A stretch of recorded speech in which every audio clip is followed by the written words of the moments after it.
ზუგდიდის მუნიციპალიტეტის მერია სააღდგომოდ მძიმე სოციალურ პირობებში მყოფ ოჯახებს სასურსათო ნობათს გადასცემს.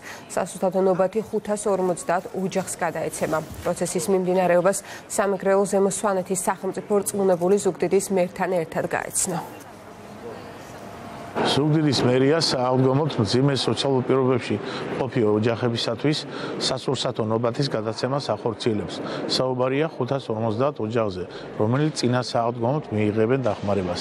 თითოეულ მათგანს და სრულიად საქართველოს ულოცავ კარს მომდარ უდიდეს ქრისტიანულ დღესასწაულს. ზუგდიდის მუნიციპალიტეტის მერია ყოველწლიურად კვების უზრუნველყოფის ფარგლებში ახორციელებს სოციალური პროგრამების ბენეფიციარი გარკვეული კატეგორიების ოჯახებისთვის სააღდგომო ნობათის მიწოდებას. კალათა მოიცავს 16-მდე დასახელების პროდუქტს, მისი მიმღებები არიან ისეთი კატეგორიის ოჯახები, როგორიც არის მრავალშვილიანი ოჯახები, დედმამითობოლი, 100 წელს გადაცილებული და სხვა შეჭირვებული ოჯახები.